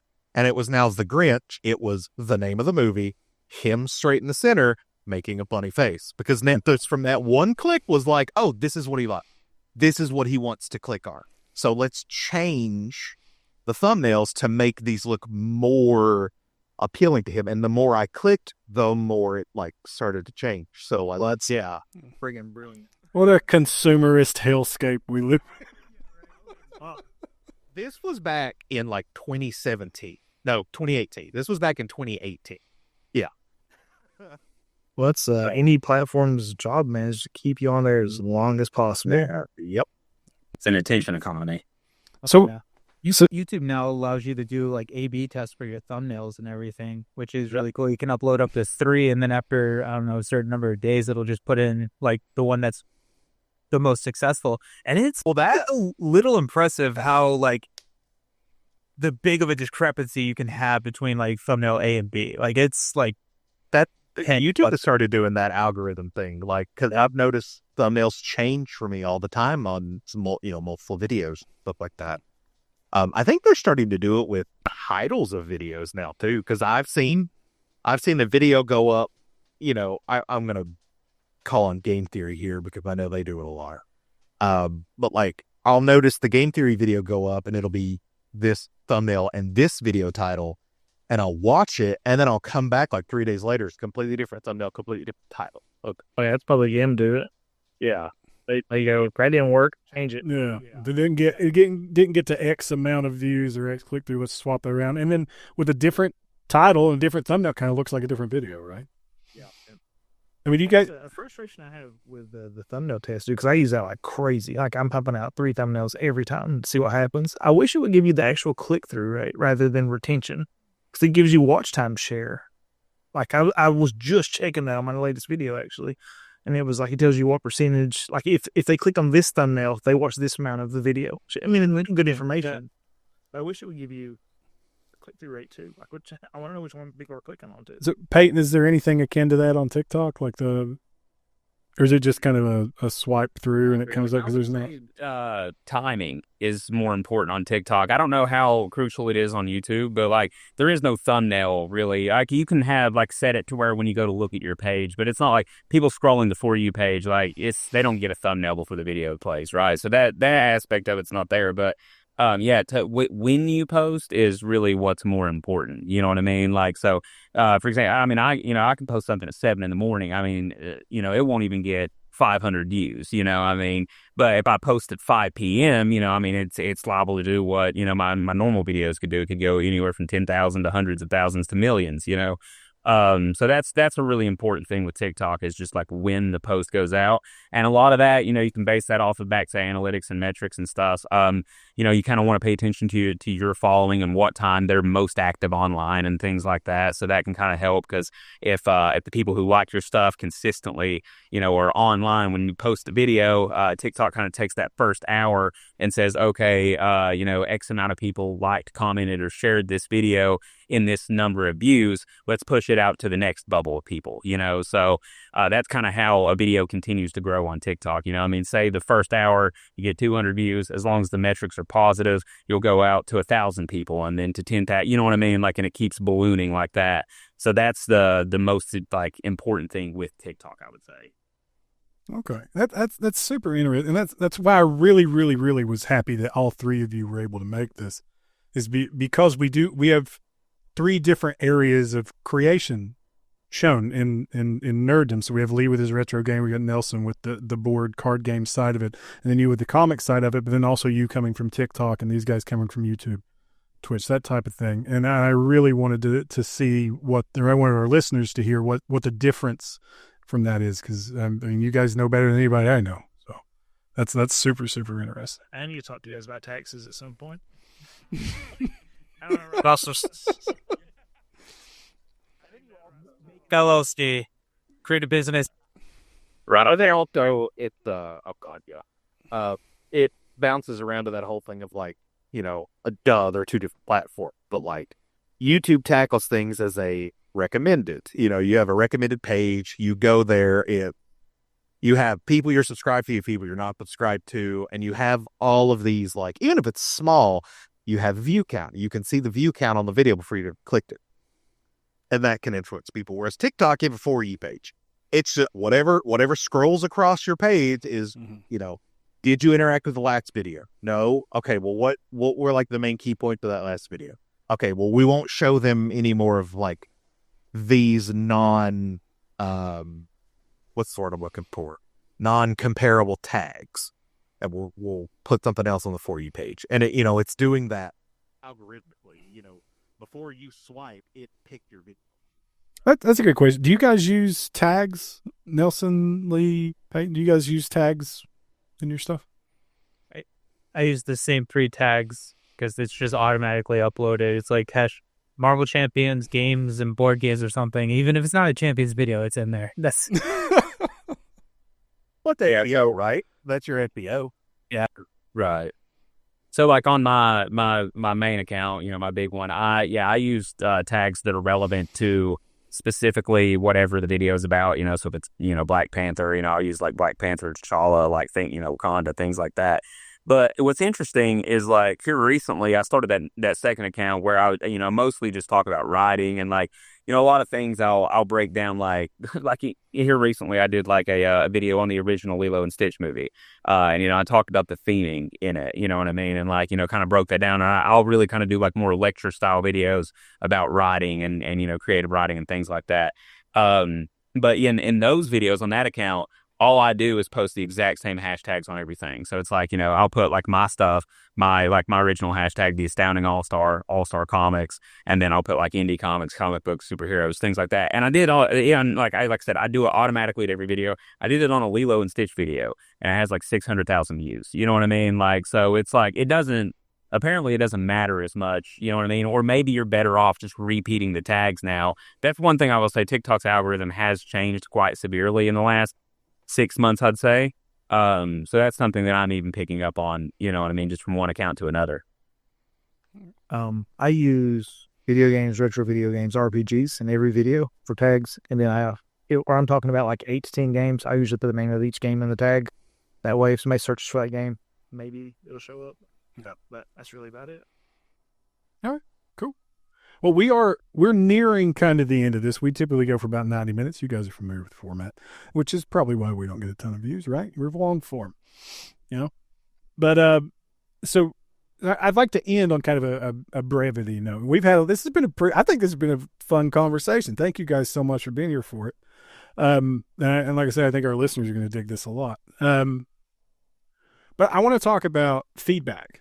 I want to talk about feedback and criticism and that type of thing. So either from when you started out or recently, or what, is there any type of, has there been any feedback that has really stuck out to you? And specifically, what is the worst piece of negative feedback you have ever gotten? This is the life. Yeah, well, I think it's gonna be funny, right? I think it's gonna be. It's funny to me. I want to hear somebody shit all over you guys. Honestly, I've been lifting you guys up way too much. We got to bring it down a little bit. But yeah, I mean, but I also, with that, what's some of the most uplifting feedback you've gotten? Like what's your favorite, least favorite, funny, like whatever. You know what I mean? Like what's some memorable feedback you guys have gotten? And Peyton, you want to go first?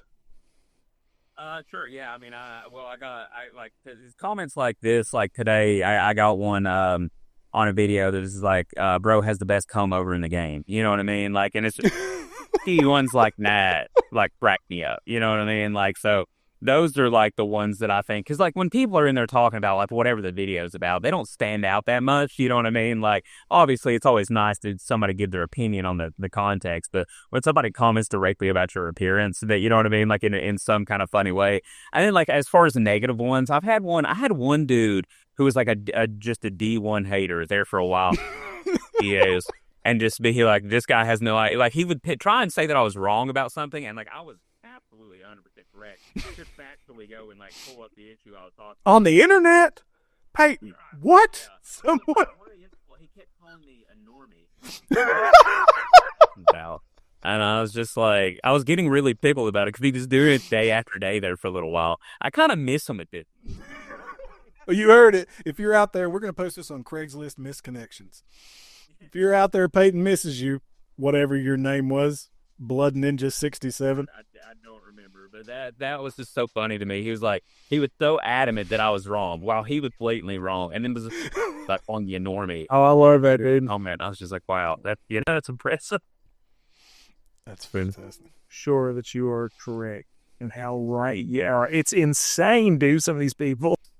And then the thing is, like, I've made videos like pointing out, how wrong somebody's been before. They delete the comment and like private their account every time. You know what I mean? Like, they don't stand their ground or anything. They don't want to take the, you know what I mean, the backlash from it. They disappear. And it's like, well, all right. I mean, could have at least stuck around. If you're gonna do it, be a man about it. Exactly.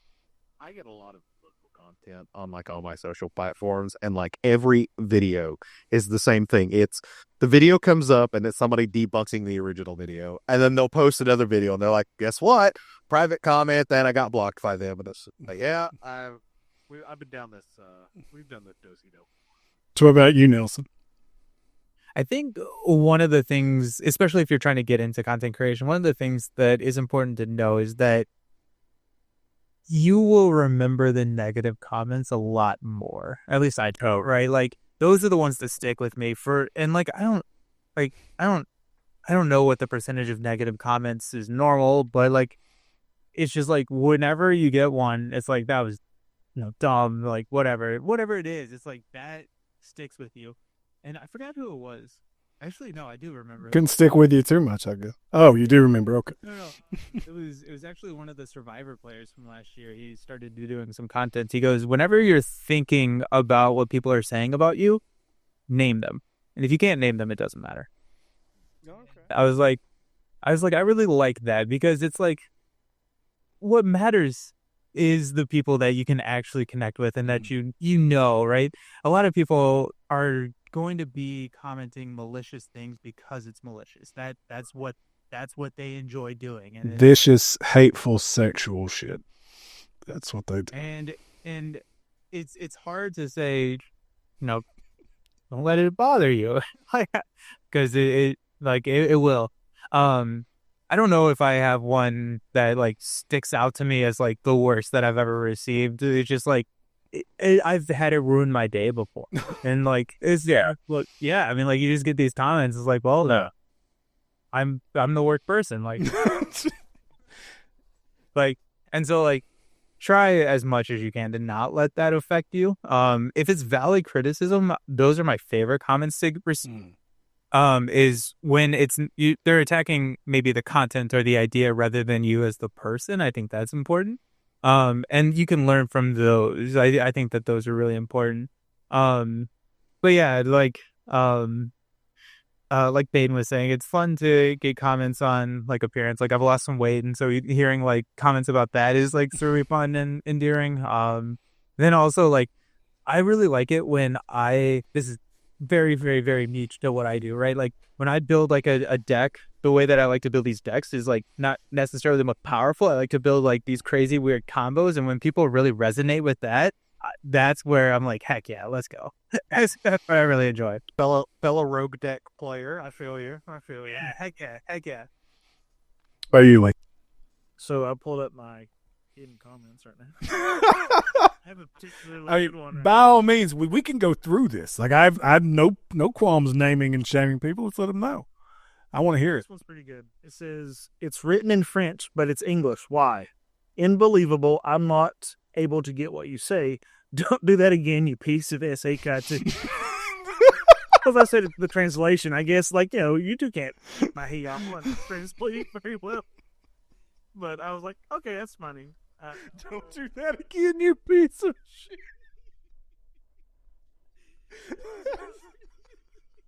I think, but that insinuates this person's coming back. Like, just don't do it. It won't happen again. Don't do it again. I'm gonna say. Yeah, I was like, I started to block them. They'd be blocking is cool because, like, they can still see your stuff. But I'm not even gonna block them. That's weird. And here's another one, and it's that cowboy. His profile picture is the cowboy guy from the fairies, the Fairly Odd Parents. Oh, Doug Dimmadome with the Dimsdale Dimmadome. Okay, so it's Doug Dimmadome. That's his name. Doug Dimmadome is the username. What, Doug? How'd you piss off Doug Dimmadome? That's the owner of the Dimsdale Dimmadome. I don't know that I pissed him off, but it's not quite a nice comment. But he said, "I can fit 14 raccoons inside of a gorilla's dick hole." That's the comment. So it's like, no, pass that one through, man. I'm gonna prove that one. That's a good one. At what point in the video did you challenge someone to do that? And what was the context for you to issue that challenge? I should respond to him and be like, I don't believe you. Yeah. That's what YouTube's made for. I had a negative one. One that really stuck with me that was negative was like, it was like, it was actually just because it was so absurd, more so than it like really. It was just like, F this effing piece of effing SH. Something about me being sick. But I've had a few people comment stuff like, most of it really is funny. I've had some. I can't think of. It's a good thing, I guess. I can't think of most of the like really ones the ones that have hurt me and ruined my day. They have definitely happened. Oh yeah. But I don't remember those. Fortunately, I've had some really funny absurd ones. I had one that was pretty good. It said, your accent sounds like you're from an area that has a high proclivity for sleeping with their family members. Oh, change the record. That's that. Find a new one. I was like, true, but whatever. I was like, well, you're not wrong. Yeah, I mean, more. but I mean, just wild stuff like that, and it's really like I expected more about the accent, but then I actually have like a lot of like positive. You do. You get a lot of positive. A Southern person talk about video games or whatever. I'm like, yeah, cool. But yeah, it's there's some odd ones out there. It's good. Back when I used to use, here's like a change I made because I saw you have that thing on it's like something you've changed or whatever over time. Yeah. I was making thumbnails, and what I would do is use, and please not kill me, I would use AI to generate like a of an image from an RPG and post it on my thumbnail, and it does really well. You know what? Don't do that again, you piece of. That's a very compliment. You're right for. About 5 comments every video. But when I was doing that, because I actually just recently stopped because of because actually my editor was like, dude, we got it. Let's do without it. Let's do some actual art. I mean, it's doing fine. So, but people really, really hated it. Really hated that. At least 5 or so per video. Well, I get it. And that was at that point. I was like, I can't afford anybody. I can't afford to pay anybody to do this. I can't do it myself. that's been the only negative that we've gotten as far as the podcast goes, was when we were kind of putting out or advertising, I guess, or we were promoting the 2-year anniversary live show, which just happened, and that's live if you guys want to listen to that. Aaron made some like little mock-up things, and we don't have money. We're not monetized on anything. We put in what we got. So Aaron used like these little AI things to create Puppet Us, and then like I don't know, like a scary movie poster of us to be the Hills Have Nerds live on such and such. And we had, negative feedback of, AI doesn't help anybody. Don't do that, And like on one hand, I completely get it. And if we had the means, we would not use that, but it is so easy to use and so easy to get into. And I had the same qualms about AI squashing human creativity. That's a whole other episode we'll get into at some point. But we're trying to not do that anymore, because they're point of like building on that real quick. If anybody's listening that's into interesting content creation, I think now is actually a great time to get in and be comfortable with yourself. Because people aren't, from my experience, and maybe you guys have this experience as well, people aren't looking for perfection. They're looking for human people, because there is so much AI content out there. I didn't realize how many AI retro video game channels there are. So it's like, I get out there, do my hee-haw, my little spiel, people watch. So it feels like being a human posting content is at one point going to be countercultural. You know what I mean? And like, absolutely. Oh, yeah. They were... there's a couple of movies that I was not really keeping up with, but I would see make the rounds or whatever, that were like fully AI made. Like every asset AI, the editing was AI. Like it was a whole movie made in AI. And I think they were submitted to a couple of film festivals. And I hope in my filmmaker's heart that whatever film festivals got a hold of these submission tapes, just immediately trash.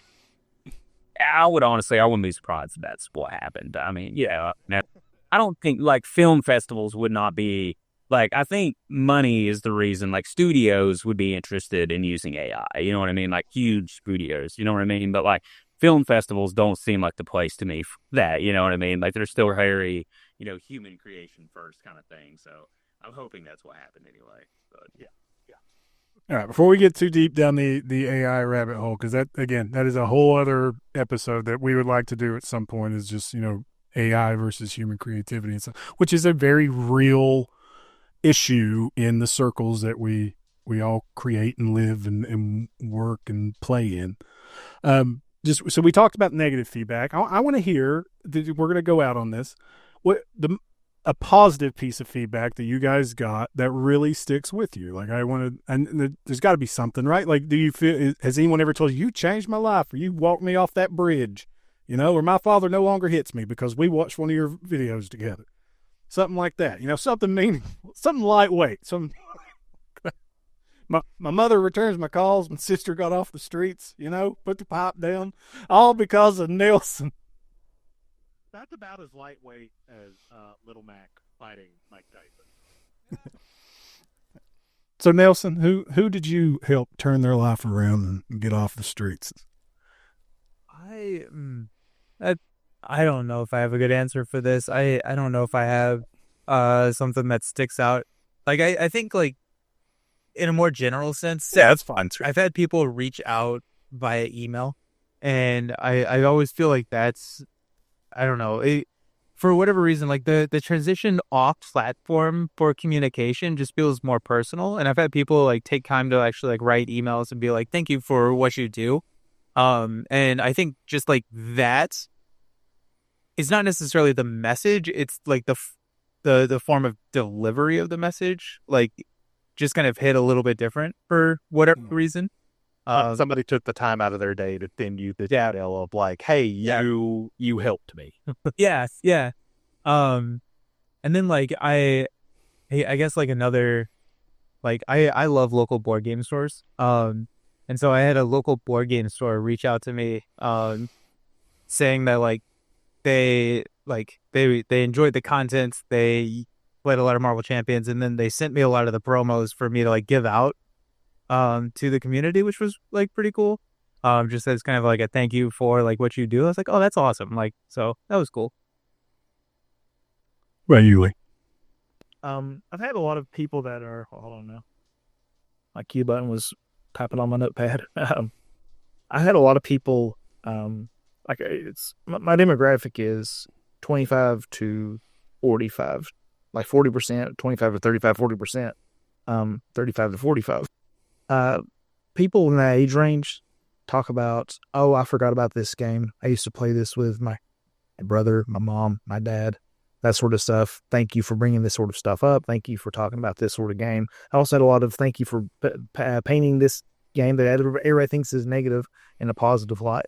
And that's really super encouraging to me. When people share their stories of like, I used to play this game when I was little. I used to rent this game with my brother or whatever. A lot. I get a lot of comments like that, and I absolutely adore them. It's just people sharing their story about their relationship with that game. And I'm like, yes, this is what this is about. So That's awesome. No, you, Pate. Yeah, I mean, like kind of like I was saying earlier, I've gotten some messages before about, like especially because my demographic is teens mostly, it's teenagers to like 25, and then I've got a smaller section 25 to 35, but my audience is really young, but it's been most of the time when the teenagers like have sent something to me and explained that they got something going on at home and things haven't been great for them, but like the content's been a form of escape, or it's been inspirational, or it's been something to them that's meant a lot. You know what I mean? And like like I said, that stuff sticks with you. I always screenshot those and I keep those because those are the ones that like I said, mean to me more than anything. And even here recently, where I started doing the stuff like about writing, about creating your own comic book and stuff, I've had a lot of people kind of reach out and just be like, hey, like you inspired me to, follow my dream and to make my own book and like to write my own stories and to like, and that's surreal. You know what I mean? Like to do something like that. So, I hope everybody sticks to, falls through with it that says stuff like that. I genuinely mean that, man. I hope that people pursue, their dreams, and that's, to be a small part of somebody else's journey like that is pretty cool. You know what I mean? Like it's, so that's all I've got for that, I guess.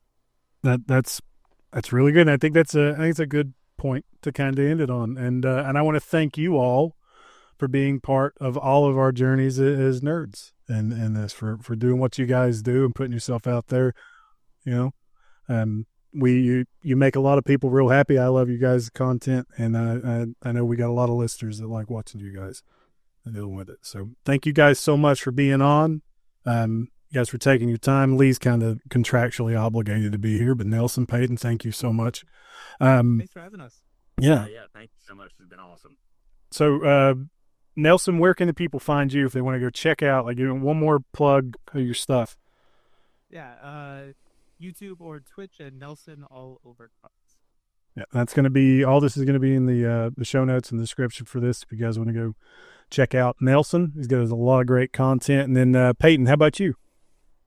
Yeah, so I'm everywhere as, it's a mouthful of a name, but TwoTurntTonyStark. So, yeah, it should be, will this be on the screen whenever, like, people are watching? Travis, you put that on there, right? You put their socials on there? Yeah. Yeah, we'll just more shit for Travis to do. Travis said he could do it. Sound the word, but yeah. So that's where I am on, everywhere. Like I said, TikTok's probably my main platform. I have a second account if you're interested in learning about, how to make a comic or writing or anything. That's just at The Astounding All-Star. And then also I have for the third book coming out, I'm on Kickstarter right now. So you can just look up The Astounding All-Star to, go support that. I'd really appreciate it. So. And we're going to have links to all of that. The Astounding All-Star is a fantastic book. You can go check out our first episode that Pate was on. It was our third Nerds in the Hills interview. Is Writing Comics in the Hills is the title of the episode. And we go on a deep dive of the first issue of The Astounding All-Star with the author here, Payton Mullins, about that. And then, Lee, where can the people find you? Twitch and YouTube mostly at Pixel Bro Lee. So Pixel space or Pixel Bro Lee. Like, a lot of people here and they go Pixel Bro Lee, like the Dragon Ball Z guy. And I'm like, I was going to ask that. Just, L-E, man. But yeah, Pixel Bro Lee. And then, Travis, where can people find you? You can mostly find me on Instagram and here in the Discord as Chocobo STO. I have to keep saying that because somebody in this call keeps saying it wrong. I'm not going to say who. Chocobasto? Yeah. Chocobasto. You got to find me deep in the editing dungeon because now I have to edit 5 videos. He gets to edit videos now. He's excited about that. And this was got a quick turnaround because we had a hellacious time trying to schedule another episode. Yeah. All right. If you love the nerds, we thank you guys so much for hanging out. Thank everybody here. If you want more nerds, come hang out with us. We are on Facebook. You can come on our Facebook. Come talk about nerddom. We're there having all kinds of great conversations. If you want to talk to us more, if you want to send us an email at hillshavenerds@gmail.com. We have a Discord. Travis is hanging out in there. Lee's hanging out in there. Nelson and Peyton are also in there sometimes if you want to holler at them. You can come inside our Discord. The links are going to be in the details. You can find us on YouTube. You're probably watching us there or anywhere that you get podcasts at. Just type in The Hills Have Nerds and look for the boys with the funny accents talking about toys. If you want to support us, the best thing you can do is like, subscribe, share, word of mouth, leave a review. But we also have a coffee. You can go on. Coffee's kind of like Patreon. You can go on. You can subscribe. We have membership tiers. You get all kinds of great rewards there. We'll be able to vote on new episodes, leave questions for us to answer during the shows, and some other stuff as you get deeper in. Some of the stuff my wife doesn't agree with, figure out which one those are. But other than that, we appreciate everybody listening, hanging out, and we will talk to you guys later in the next episode of The Hills Have Nerds.